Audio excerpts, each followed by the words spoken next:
Bismillahirrahmanirrahim. Assalamualaikum warahmatullahi wabarakatuh.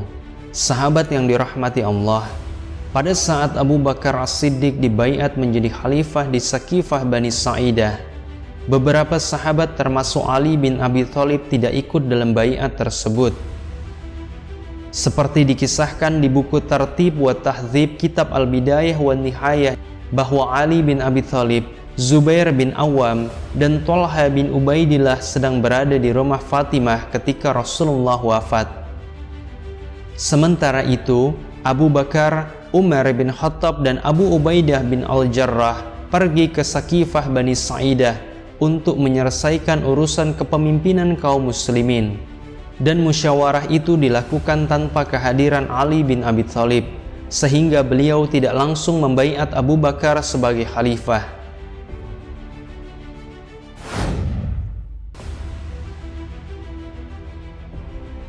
Sahabat yang dirahmati Allah, perkara keterlambatan baiat yang dilakukan Sayyidina Ali, kemudian kisahnya menjadi diselewengkan dan dibuat-buat oleh kaum Syiah Rafidah, di mana mereka menganggap bahwa Rasulullah sejatinya sudah mewasiatkan kepemimpinan kepada Sayyidina Ali. Dan para sahabat seperti Umar bin Khattab mengingkari hal itu, serta lebih memilih membaiat Abu Bakar As-Siddiq sebagai khalifah.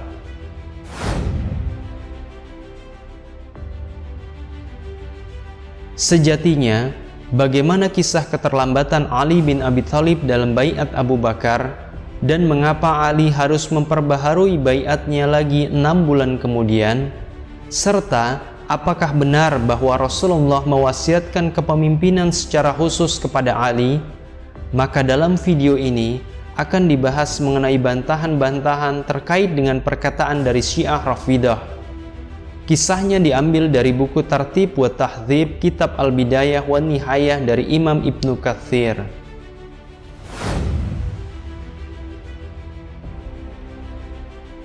Sahabat yang dirahmati Allah, Ali bin Abi Thalib memang benar, beliau terlambat dalam memberikan baiat, tidak hadir dalam musyawarah kepemimpinan di Sakifah Bani Sa'idah, serta kecewa karena tidak diikutkan dalam musyawarah tersebut. Perlu kita cermati bersama bahwa musyawarah di Sakifah Bani Sa'idah dilakukan secara mendadak, di mana Abu Bakar dan Umar bin Khattab mendapatkan laporan bahwa kaum Ansor akan membaiat Sa'ad bin Ubadah sebagai pemimpin mereka. Keadaan tersebut harus cepat diselesaikan agar umat tidak terpecah belah, karena nantinya akan ada dualisme kepemimpinan, satu di pihak Quraisy dan satu di pihak Ansor. Karena situasi yang mendadak tersebut, maka para sahabat tidak semuanya turut serta. Baru kemudian, di hari kedua wafatnya Rasulullah, kaum Muhajirin dan Ansor seluruhnya membaiat Abu Bakar sebagai pemimpin, dan baiat itu dilakukan di Masjid Nabi SAW. Saat itu, Abu Bakar mencari Sayyidina Ali dan memanggilnya untuk berbaiat. Sayyidina Abu Bakar berkata, "Wahai sepupu Rasulullah dan menantu beliau, apakah engkau ingin memecah belah persatuan kaum muslimin?" Maksud perkataan Abu Bakar memecah belah adalah apakah Ali tidak ingin membaiat beliau dan mempunyai sikap berbeda dari seluruh kaum muslimin di Madinah? Mendengar pertanyaan itu, kemudian Ali bin Abi Thalib menjawab, "Tidak, jangan engkau mencelaku wahai Khalifah Rasulullah." Setelah mengucapkan hal itu, maka Ali radhiyallahu anhu berbaiat kepada Abu Bakar.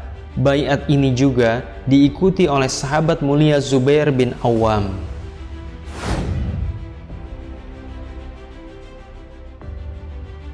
Sahabat yang dirahmati Allah, mengenai kekecewaan dari Ali radhiyallahu anhu karena tidak diikutkan dalam musyawarah baiat, beliau kemudian berkata, "Kami tidak merasa marah kecuali kami tidak diikutkan dalam musyawarah pemilihan kalian.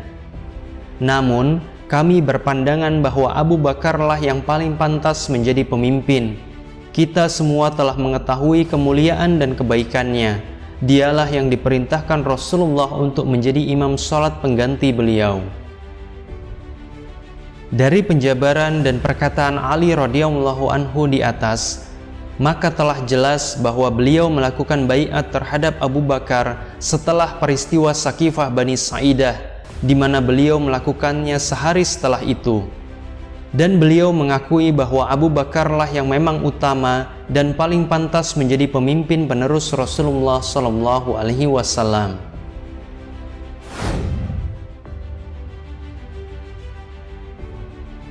Pembahasan yang kedua, mengapa Ali radhiyallahu anhu merasa perlu memperbaharui baiatnya terhadap Khalifah Abu Bakar setelah 6 bulan pasca wafatnya Rasulullah? Kisah ini dimulai dari Sayyidah Fatimah yang meminta Sayyidina Ali untuk bertanya kepada Khalifah Abu Bakar mengenai harta Rasulullah berupa tanah di Khaybar dan di wilayah Fadak. Fatimah ingin Ali mengurus harta tersebut sebagaimana mestinya bahwa anak mendapatkan warisan dari ayahnya. Namun, ketika Sayyidina Ali menemui Sayyidina Abu Bakar untuk membahas masalah ini, Abu Bakar tidak mengabulkan permintaan Ali dan Fatimah. Beliau membacakan sabda Rasulullah sebagai dasar dari apa yang ia lakukan. Rasulullah bersabda, "Kami para nabi tidak diwarisi. Apapun yang kami tinggalkan adalah sedekah. Sesungguhnya keluarga Muhammad hanya boleh makan dari harta ini sesuai kebutuhan." Abu Bakar kemudian melanjutkan perkataannya, "Demi Allah, aku tidak akan meninggalkan suatu perkara yang aku lihat Rasulullah mengerjakannya, kecuali akan aku kerjakan pula hal yang beliau lakukan." Saat penolakan Abu Bakar itu didengar oleh Fatimah, maka putri Rasulullah tersebut marah dan tidak berbicara dengan Abu Bakar hingga menjelang wafatnya.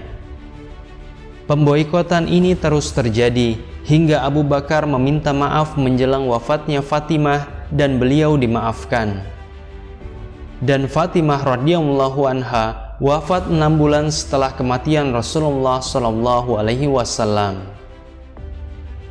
Perselisihan yang terjadi antara Fatimah dan Abu Bakar tentu membuat Ali turut campur dalam masalah ini. Beliau mempunyai sikap untuk menyenangkan hati istrinya dengan seia sekata terhadap sikap sang istri. Namun Ali tidaklah pernah memisahkan diri dari barisan kaum muslimin.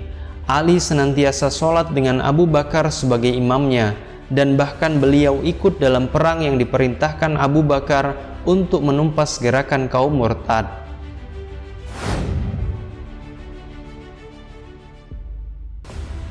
Sahabat yang dirahmati Allah, ketika Sayyidah Fatimah sudah wafat, Sayyidina Ali merasa perlu memperbaharui baiatnya agar perselisihan yang pernah terjadi di antara keluarganya dengan Abu Bakar tidak berbuntut lebih panjang dan dilihat orang-orang sebagai perpecahan sesama muslim. Pada suatu hari, Sayyidina Ali mengutus seseorang kepada Sayyidina Abu Bakar agar beliau datang. Saat Khalifah Rasulullah itu menemui Sayyidina Ali, maka sang menantu Rasulullah mengucapkan tasyahud dan mulai berbicara.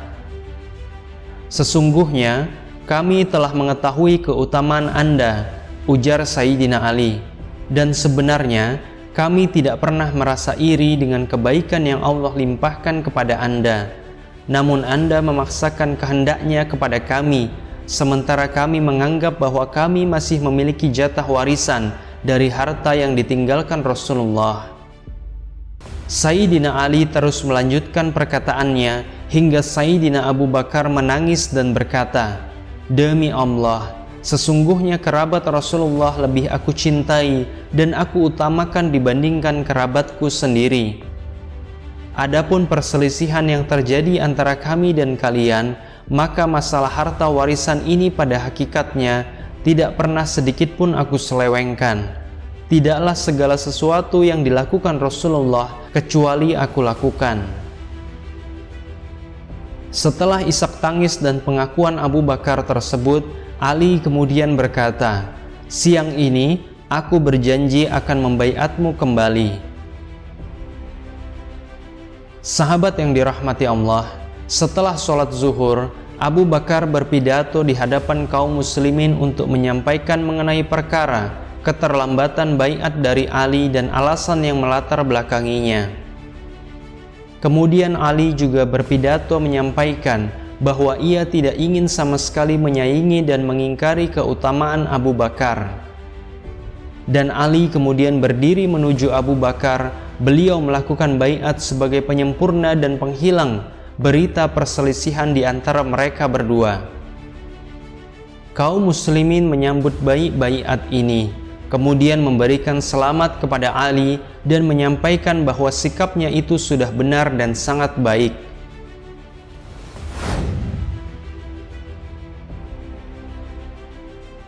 Sahabat yang dirahmati Allah, selanjutnya kaum Syiah Rafidah mengatakan bahwa Ali diwasiatkan langsung oleh Rasulullah untuk meneruskan kepemimpinan umat Islam. Apakah perkataan ini benar adanya? Tentu tidak sama sekali. Ini adalah pernyataan yang mengada-ngada dari sekte Syiah Rafidah tersebut. Kita semua setuju bahwa para sahabat Rasulullah seperti Abu Bakar, Umar bin Khattab, dan terutama Ali bin Abi Thalib merupakan generasi yang paling patuh kepada perintah Allah dan Rasul-Nya. Maka sangat mustahil apabila mereka berani mengubah wasiat dari Rasulullah jikalau wasiat kepemimpinan terhadap Ali itu memang ada. Kaum Syiah Rafidah yang menyatakan bahwa Rasulullah menunjuk Ali sebagai pemimpin tentu mengingkari perbuatan Abu Bakar, Umar bin Khattab, dan sahabat-sahabat lain dalam pembaiatan khalifah pasca wafatnya Rasulullah. Berarti para sahabat itu, terutama Abu Bakar dan Umar, adalah orang-orang yang fasik dan khianat di mata Syiah Rafidah.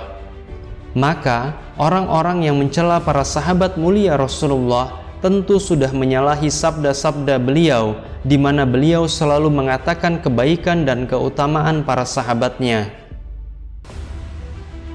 Jika orang-orang ini sudah mencela sahabat-sahabat mulia Rasulullah tersebut, maka mereka berarti sudah melepaskan diri dari Islam, sebagaimana para ulama menghukumi mereka sebagai kaum kafir. Kemudian, jikalau benar adanya wasiat kepada Ali, maka mengapa Sayyidina Ali tidak menjadikan wasiat itu sebagai senjata baginya untuk menentang baiat di Saqifah Bani Sa'idah?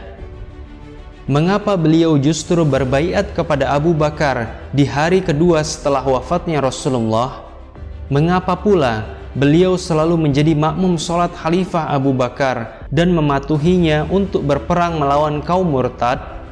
Tentu saja Ali bin Abi Thalib akan lebih mematuhi perkataan Rasulullah dan memboikot para sahabatnya jika memang benar bahwa mereka menyalahi aturan yang dibuat Nabi SAW.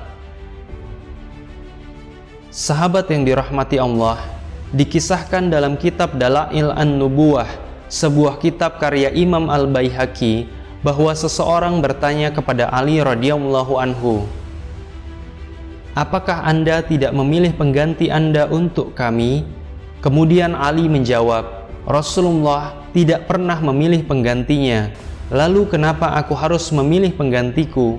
Jika Allah menginginkan kebaikan untuk manusia, maka Allah pasti akan mengumpulkan segala urusan mereka di bawah pimpinan orang-orang terbaik, sebagaimana Allah telah memilih pemimpin terbaik pasca wafatnya Rasulullah SAW.